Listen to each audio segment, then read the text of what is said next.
The floor was cold. My ears rang. Blood trickled past my jawline and onto the kitchen tile. Mom stood frozen by the sink. My brother? Breathing hard. Still holding the picture frame he'd just smashed into my skull. Then, silence. Until Mom broke it. He didn't mean it, she whispered, eyes flicking toward the door. We're not calling anyone. You know how much he has at stake. I didn't answer. Because I couldn't yet. Everything was spinning, except the part of me that suddenly, sharply knew. This wasn't a family. It was a crime scene with people who shared DNA. They didn't take me to the ER. I took myself. Sat in the waiting room with a towel pressed to my head. A woman handed me forms. I don't even remember signing them. When the doctor entered, she didn't say much at first.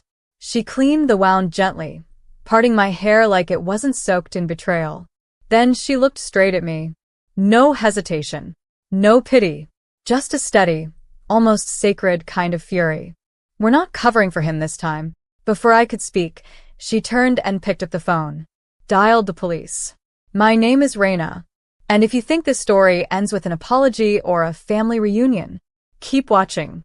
Because what happens when the person who's supposed to protect you uses silence as a weapon? What happens when blood becomes currency? And you're tired of paying? That night, they arrested him at our house. My mother called me 17 times. Left voicemails that swung between begging and blaming. I didn't answer. Because that wasn't my mother anymore. That was a woman who chose a future for one child. And a cover-up for the other. I stood by the window in a borrowed hoodie, watching blue and red lights bounce off hospital glass. And for the first time in my life, I felt seen. The hospital let me stay the night. Observation, they said. But I think the nurse just didn't want to send me home. I didn't sleep. I watched the second hand on the wall clock move. 3 full revolutions before sunrise. At 6:03 a.m., my mother texted, "This could have ruined his entire career. I hope you're happy." I stared at the screen like it might grow fangs. Then powered off the phone. I wasn't going to explain my trauma to a woman who treated it like an inconvenience. Later that morning, the social worker arrived. Her voice was soft, but not weak. "You don't need to defend them. We've seen this before." I wanted to scream. Then why didn't anyone stop it? But instead, I just said, "I'm not going back." She nodded like she already knew, and handed me a packet with shelter options, legal resources, and emergency contact numbers. I wasn't a child, but that didn't mean I wasn't in danger. The news broke later that day. Local paper. Small section. Quiet wording. College senior arrested on domestic assault charges involving sibling. They didn't use our names, but people knew. And by that evening, it was on Facebook. My cousin messaged, "What the hell happened?" I didn't reply, because for years, they all saw him throw things. Saw me flinch when he walked in a room. And no one said anything. Not once. Now, suddenly, everyone was curious. Suddenly, everyone wanted the whole story. But where were they when I had to wear long sleeves in June? Where were they when I lied about falling down the stairs 3 times? Mom left one final voicemail that night. "He's your brother.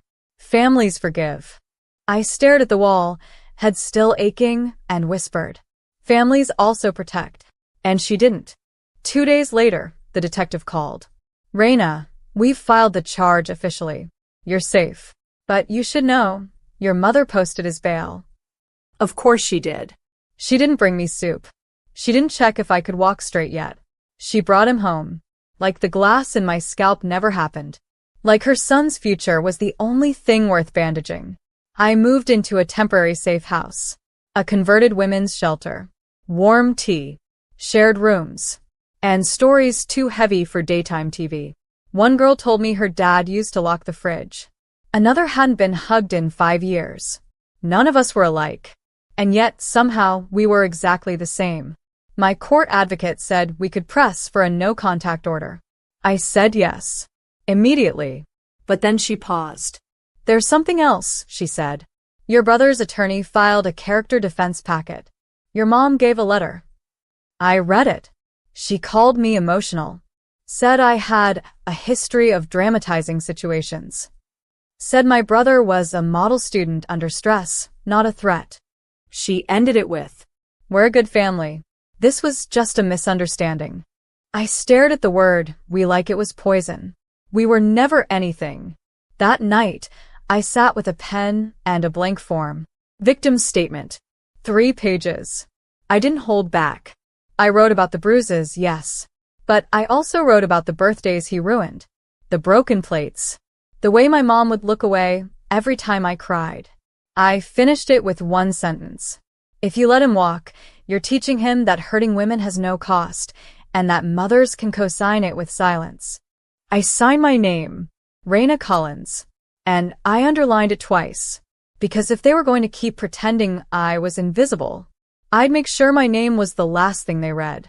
The courtroom smelled like old paper and bleach. My hands were ice. My ribs still ached when I breathed too deep. But I wore my father's watch and a navy blazer I borrowed from a shelter worker named Elise. She hugged me before I stepped in. Said, "You're not here to beg.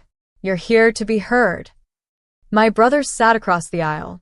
Clean shave. Pressed suit. Eyes rehearsed. "Next to him, Mom." Her hair done. Makeup flawless. Wearing pearls like it was Sunday service. She didn't look at me once. But when the judge asked if I was ready to speak, she flinched. I stood. Legs shaking. Voice low but sharp. "I am." And then I read. The whole thing. The bruises. The concussions. The things they said after. How silence was safer than truth in our house. I told them how my mother taught me to hide, and my brother learned that power didn't need apology. And when I got to the last line, "If you let him walk, I promise you, I won't be the last girl he hurts," you could hear a pin drop. The prosecutor nodded once, solemn. The judge asked no questions. He simply said, "We'll reconvene in 2 days for ruling." Outside, reporters waited. I didn't stop for interviews. But one of them yelled out, "Raina, any regrets?" I turned just for a second. No. I finally told the truth. Let them figure out what to do with it. Back at the shelter, the women clapped when I walked in. One said, "You were ice on that stand." Chilling. I smiled, but inside I felt something else. Not pride, not vengeance, just stillness. The kind you get after years of holding your breath. Because I knew something now. Even if the judge didn't believe me, I did. And that was enough to never be silent again. 2 days later, the verdict came in. I didn't sit in the courtroom this time. I stood. I wanted to feel it. The judge didn't drag it out. Guilty. 1 count of aggravated assault. No probation. 90 days in county lockup. Mandatory anger management. No contact for 2 years. My brother's lawyer tried to object. My mother started crying. But not for me. Never for me. She ran after the bailiff like this was a funeral, grabbing at her son like she was the one being sentenced. Me? I just exhaled. 1 breath. But the deepest I'd taken in years. As I stepped outside the courthouse, my phone buzzed. An unknown number. The message? "Hi. You don't know me. I was your brother's ex. I just wanted to say thank you. What you did saved someone else too." I didn't reply, but I saved the message. Later that night, while packing up my things at the shelter, Elise walked in. "There's something you need to know," she said gently. "Your mother left a voicemail for the director." "Of course she did. She says you exaggerated. She's claiming mental instability.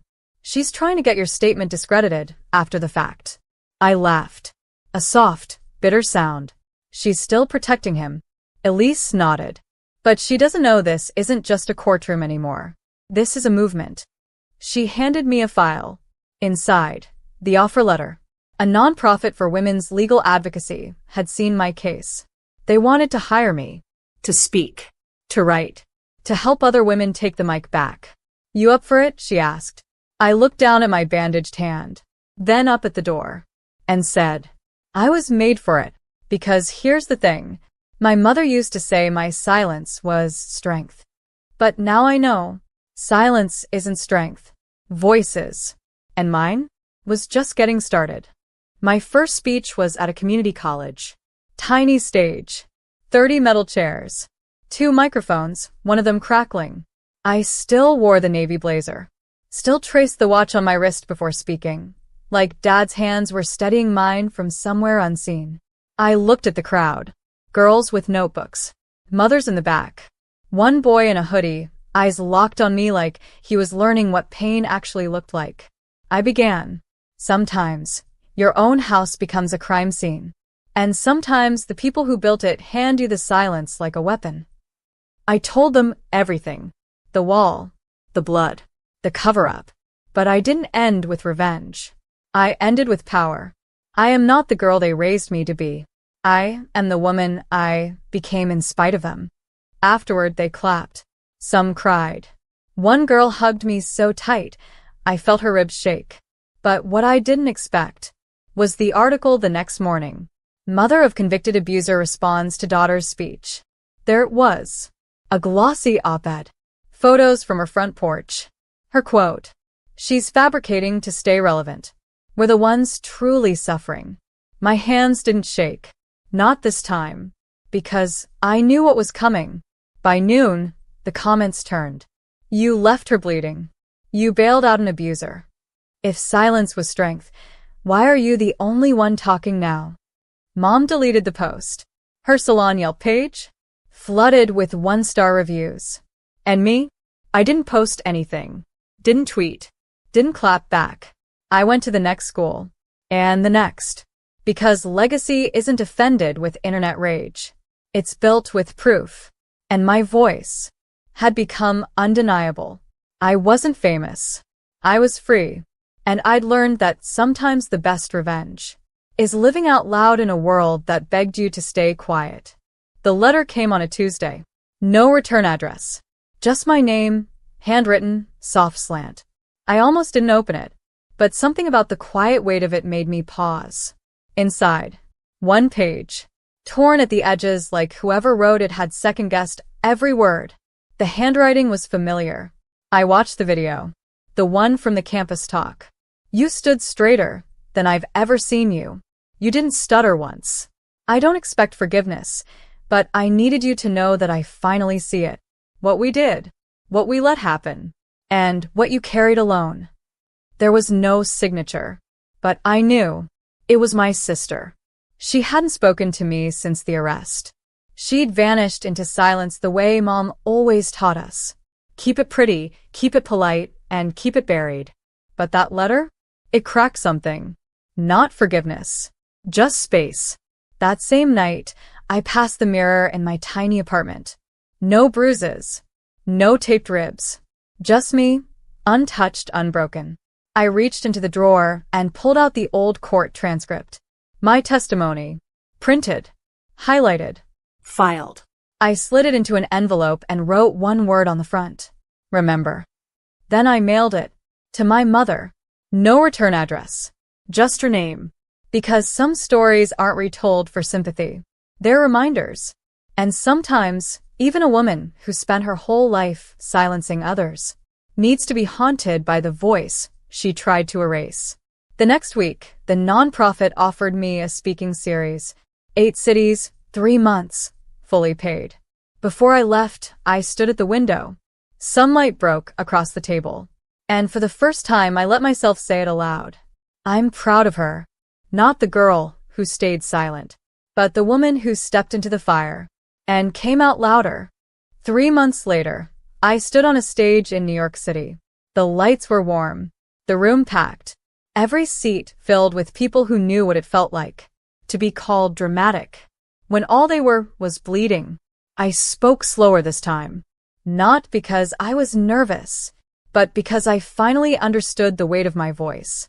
I used to think silence made me strong, that if I didn't cry, if I didn't speak, if I just held it all, I'd survive. But silence didn't save me. Truth did. Afterward, a woman approached me, older, wrinkles like rivers down her cheeks. She didn't say anything, just handed me a folded photo. Inside, a picture of her daughter, smiling, gone too soon. She mouthed the words, Thank you for speaking when we couldn't. I nodded. No hug. Just hands pressed together, a silent kind of grace. That night, I returned to my hotel. Checked my phone for the first time in hours. One voicemail. From the shelter. From Elise. Raina, your mom stopped by. She didn't ask to see you. Just left a small box. Said you'd know what to do with it. I returned 2 weeks later. Inside the box? My baby blanket.